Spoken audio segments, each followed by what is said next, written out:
Let the Amrita pour. Let the Varni open up.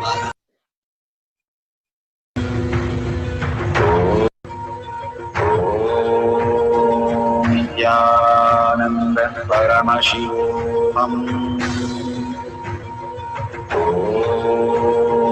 Nithyananda Paramashivoham. Nithyananda Paramashivoham. Nithyananda Paramashivoham.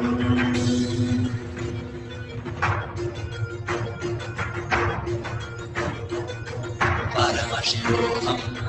Paramashivoham. Let Paramashiva's third eye manifest in all our third eyes. Let the Amrita pour. Let the Varni open up. Manifest in all of us.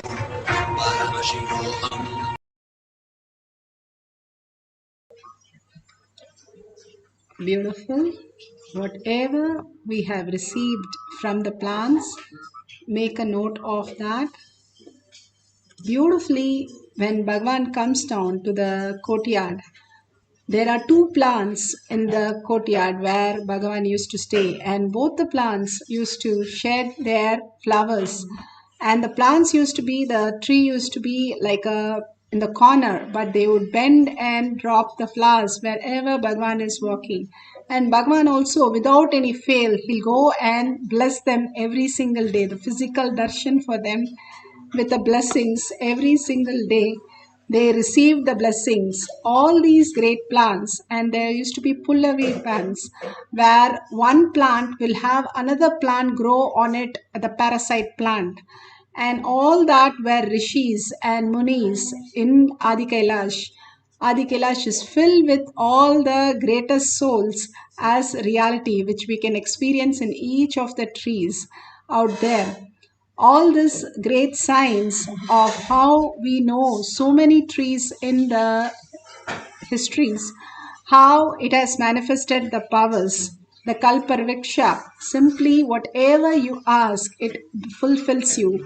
And Bhagavan says, whenever you manifest powers, just sit in the direction of facing the Kalparviksha, which is the banyan tree, Bidadi banyan tree, the direction of that. If you're in, say, you're in Switzerland, then you see the direction where the India Bidadi tree is and sit in that direction. All that happens is you connect to the consciousness in higher reality. You merge into the oneness space, and it's much more than what you understand as the distance and time. For quantum, there is no distance or time. When two photons were moved 15 kilometers away and separated, and still one was tickled, that means whatever they were doing on one photon, simply immediately without the time delay, there was the whole action happening on the other. Same thing, the levitation, whenever Bhagavan conducts the levitation, simply you can see all over the world at the very same moment, before even measuring it, the body starts moving all over the world. How the quantum simply starts manifesting in all the particles, all of us connected to Bhagavan. All of us are blessed because Bhagavan says, out of 84 million species and 8 billion people, we are the chosen one to manifest all this greater science. And even if you have stepped into this place, Kailash Courtyard, first time, you are so blessed that Bhagavan has chosen you to be Brahmanya Bahuputratam. You are the favorite inheritance of the cosmos, where you inherit all the powers of Paramashiva when you recognize the space of Paramashiva. Again and again, surrender to Bhagavan's lotus feet all the incompletion, all the impossibilities. Impossibilities, Bhagavan calls us as your fantasies. The possibilities is our very nature, how we exist. So drop everything at Bhagavan's lotus feet. There is nothing more than the dream we are perceiving. Removing that with the existential reality, we can fulfill much more than what we can even think of. So drop everything at Bhagavan's lotus feet. Raise yourself as Paramashiva. Sit, awaken yourself as you are Paramashiva with 25 heads and 75 eyes and 50 hands, and breathing as Paramashiva and being in that bhava, chanting the Mahavakya deeply from your navel center and continuously listening to the chanting, entangling with Bhagavan, manifesting the powers of nature, asking the plants to answer your questions. Please make a note of the questions again and have the plants, different plants, you can ask different questions, and at least the questions which you already know, or you can do a Google and you can find out. So you can verify the details. So go ahead, chant the Mahavakya, be in that oneness and be in the quantum space and manifest the oneness with the plants and manifest the power of nature. Let's start chanting the Mahavakya for a short cycle. Thank you. Let's start. Paramashivoham, Paramashivoham, Paramashivoham. Let Paramashiva overflow, manifest the powers in all our third activities. Om Nithyananda Paramashivoham. Om Nithyananda Paramashivoham. Om Nithyananda Paramashivoham. Om Nithyananda Paramashivoham. Om Nithyananda Paramashivoham. Om Nithyananda Paramashivoham. Om Nithyananda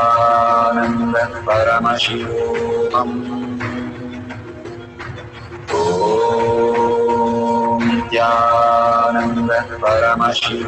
Om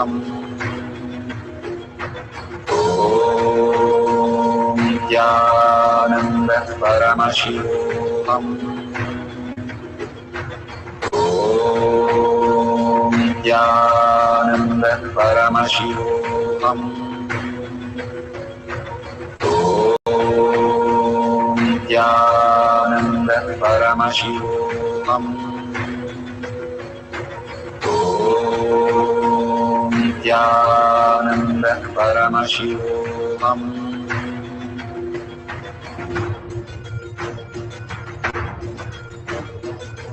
Paramashivoham, Paramashivoham. Let Paramashiva's third eye manifest in all our third eyes. Let the Amrita pour, let the Varni open up, manifest in all of us. Paramashivoham, Paramashivoham, Paramashivoham, Paramashivoham. Let Paramashiva overflow, manifest the powers in all our third activities. Om Nithyananda Paramashivoham. Om Nithyananda Paramashivoham. Om Nithyananda Paramashivoham. Om Nithyananda Paramashivoham. Om Nithyananda Paramashivoham. Om Nithyananda Paramashivoham. Om Nithyananda Paramashivoham. Om Nithyananda Paramashivoham. Om Nithyananda Paramashivoham. Om Nithyananda Paramashivoham. Om Nithyananda Paramashivoham.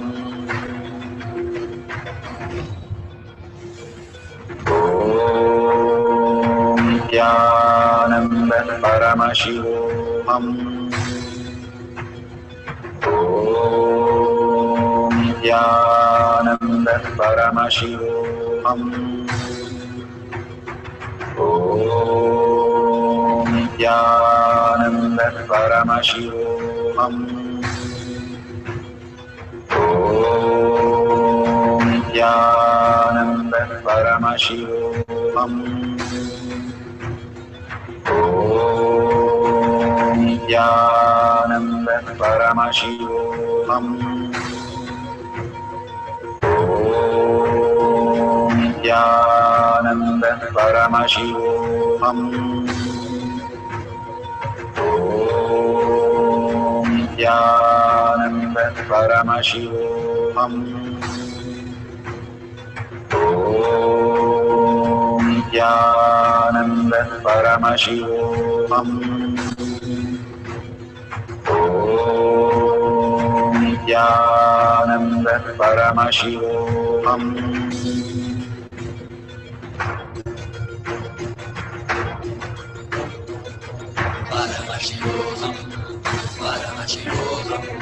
Let Paramashiva's third eye manifest in all our third eyes. Let the Amrita pour, let the Om Nithyananda Paramashivoham. Om Nithyananda Paramashivoham. Om Nithyananda Paramashivoham. Om Nithyananda Paramashivoham. Om Nithyananda Paramashivoham. Om Nithyananda Paramashivoham. Om Nithyananda Paramashivoham. Om Nithyananda Paramashivoham. Om Nithyananda Paramashivoham. Om Nithyananda Paramashivoham.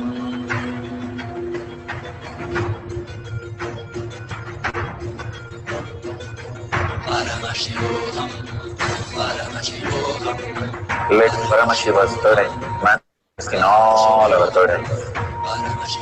Let the Amrita pour, let the Varni open up, manifest in all of us.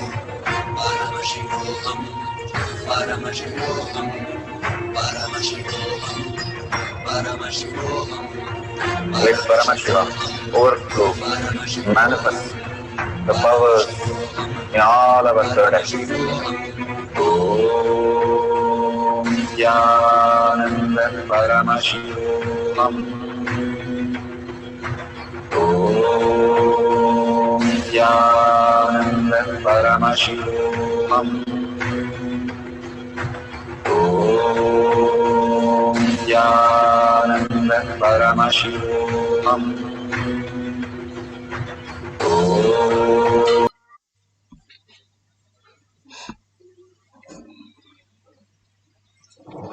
Beautiful. Whatever you have experienced, please share in tinyurl.com/powermanifestation.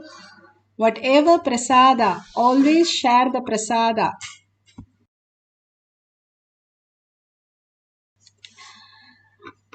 Whatever you receive, share in tinyurl.com/powermanifestation. Again and again, when we start sharing in physical reality, we can start understanding the whole science, how we are manifesting the powerful cognition, power manifestation, recognizing it again and again. We manifest more and more of that reality. And whatever you see as a $sign out there in the end of the YouTube, you can offer any of your gratitude. All the donation that you are offering to Kailasa is a blessing for you. And thank Bhagwan for all these greater signs and again showering us with such auspiciousness and abundance.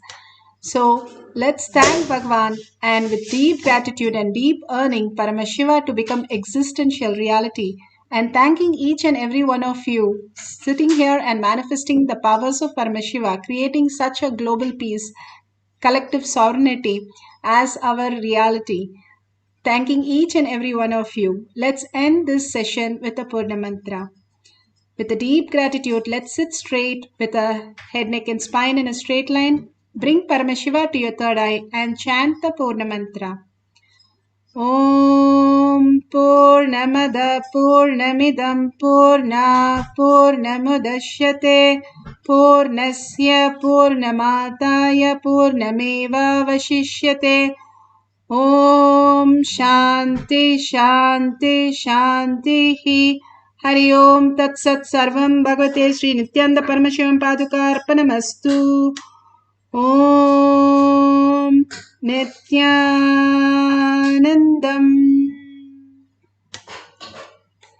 Thank you so much. See you after the next satsang or darshan. Thank you, Nithyananda.